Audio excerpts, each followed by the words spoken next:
Орысша сөз бар, что сверху, то и снизу. Яғни қазақша баламасы, жоғарыда не бар, сол нәрсе төменде көрінеді. Егер біздің өмірімізбен салыстырғанда, жоғары деп айтып отырған нәрсеміз ол рухани әлем, рух, жанның әлемі. Төмен деп айтып отырғанымыз ол материалдық әлем. Мына көбіміз қарызға кіріп жатамыз. Менде мысалы қарыз бар осы бірнеше жыл, сол қарыздың мәселесін шешіп келе жатырмын өмірімдегі. Немесе басқа да бір материалдық жағдайлар бар. Қарызы болмаса да мысалы ақша жетпейді, несиелер бар, күнкөрістің қабымен жүреміз. Сол кезде біз не істейміз? Мына финансовый грамотность керек деп біз бір финансовый грамотностьтің бағана курстарын оқимыз, басқа да бір тренингтерге барамыз.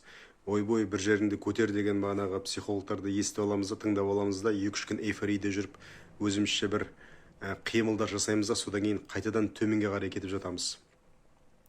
Бұл жерде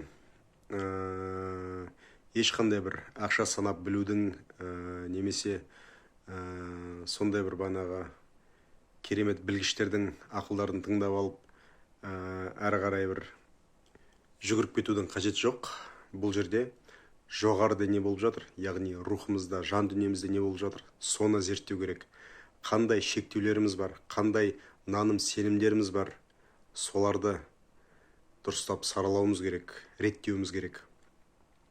Мысалы, бір наным сенімдердің мысалы ретінде. Мына көбімізде қазақы догма бар, яғни бір шектеу. Мысал алғанда көбіне мына қыз балаларға қатысты. Егер бір қыз бала қазақы салт дәстүрді сақтап жүрсе, соны көреміз де, мысалы сіз көріп, о, қандай керемет, өзіне сондай үйлеседі екен десеңіз, жақсы, жағымды, дұрыс па? Сол салт дәстүрді ұстанып жүрген қыздың өзі де соны өзінің бағана бір жан дүниесінің қалауымен, сондай бір ләззатпен ұстап жүрсе, ондай да болады, дұрыс па? Егер сол сіз жаңа салт дәстүрді ұстап жүрген адамды, яғни қызды көрдіңізде, таң қалдыңыз, тамсандыңыз, және содан кейін салт дәстүрге мүлдем қатысы жоқ басқа бір қазақ қызды көрдіңіз, кәдімгі былайша айтқанда бизнес киім киген, немесе көшенің киімін киген, соған қарап тұрып, ал бұған өзінің осы жүрісі де үйлеседі. Яғни бірінші көрініске де, екінші көрініске де сіз нормамен қарасаңыз, ол бір мәселе. Екінші мәселе. Сіз сол салт дәстүр ұстап жүрген қызды көрдіңізде, тамсандыңыз, таң қалдыңыз, керемет дедіңіз, ал басқа бір қызды көрдіңізде, бағана ұстанбай жүрген, ол бір топас, ол бір дура, не істеп жүр, бұндайлардың барлығы қазақты құртып жатыр десеңіз, онда сізге психиатрге қаралу керек. Себебі сіз соншалықты бір өзіңіздің бір миыңыздың, ойыңыздың, санаңыздың шектеуінде жүрсіз. Себебі әр адам, әр жан өзінің таңдау құқы бар, өмірлік құқы бар. Бұл енді өте терең тақырып, жалпы бір салыстырмалы түрде алатын болсақ. Енді сол бағанағы сондай бір шектеуде жүрген адам, яғни салт дәстүрді ұстамайтын, ойбой там джинсы жыртылған, киіп алған несі, шашын жалбыратқан несі деген адамдардан сұрасаңыз, сіздің счетыңыз ашық па деп. Яғни Каспий немесе қарапайым счеттар. Көбіне сондай адамдардың счеттары жабық болады. Қарыз мәселесін сұраңыз, жұмыс мәселесін сұраңыз. Счеттары ашық болса да, бәрібір материалдық тұрғыда бір проблемалар болады. Себебі жоғарыдағы нәрсесі реттелмеген, санасы шектеулі, ол материалдық денеге немесе ақшаға соқпай, соған бір өзінің әсерін тигізбей қоймайды. Мына біздің кейде бетімізден жара шығады, дұрыс па?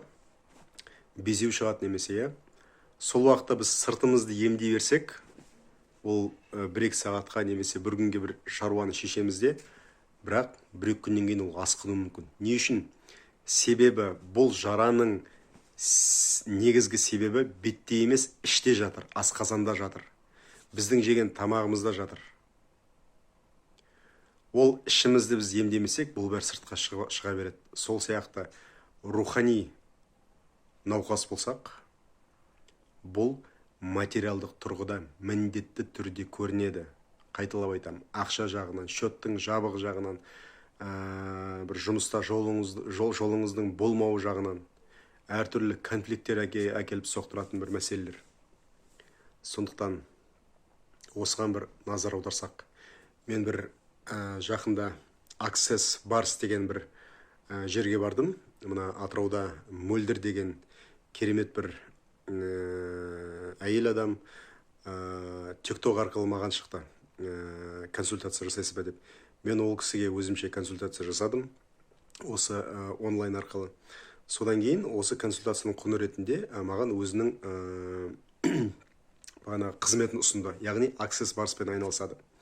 Мені шақырды. Атырауда Ақжелкен деген жерде орналасқан. Сосын келіп, маған бір өзінің бір массаж түрлері бар, Access Barстың, соны жасай бастады. Содан кейін менің родовая программа деген бар, яғни адамда ата-бабасынан келе жатырған бір бағдарлама. Мен яғни көп сол мәселелерімді сол ата-бабамнан келе жатқан бағдарлама деп білдім. Бірақ енді сол Мөлдірдің маған өзінің баламасы, бұл сіздің жас кезіңізде көрген, көзіңізбен көрген бір сценарийді қайталауыңыз деді. Яғни оған да көндім, оны да қабылдадым, дұрыс. Сосын проработка деген нәрсе бар, яғни өзіміздің ішімізде қалып қойған кейбір эмоциялардың шықпауы. Сол менде бір әкеге қатысты бір эмоциямды өзі байқады да, мені өкіртіп тұрып жылатты. Түсінесіздер ме? Көптен олай жылаған жоқпын. Сол бір сеанстың ішінде бір жарты сағаттық сеанс болған шығар. Мен сол әкеммен бір болған жағдайда есіме түсіріп, мені өкіртіп тұрып жылатып алды. Сондықтан осындай мәселелер, егер сіздің эмоцияларыңыз бағана ішіңізде шықпай жатса, қалып қойып жатса, ол сіз 30-ға толыңыз, 60-ға толыңыз, сіздің ішіңізде тұрып, бүкіл өміріңізге зардабын, кесірін тигізеді. Өзіңізге ғана тигізіп қоймай, айналаңызды сіз улай бастайсыз. Балаларыңызды, немереңізді, шөбереңізді, көршіңізді, жұмыстасыңызды. Сондықтан сырттағы мына безумен арпалыспаңыз, ішкі жан дүниемен, ішкі асқазаныңызбен болыңыз. Мәселеңіз солмен болсын. Сол сияқты қарызыңыз болып жатса, счетыңыз жабық болып жатса, жұмысыңызда бір нәрселер болып жатса, ол бәрібір іштен шығып жатыр. Жаңа айтқандай, что сверху, то и снизу, яғни жоғарыда болып жатырған, жан дүниеңізде, рухыңызда болып жатырған мәселелермен айналасыңыз. Рахмет.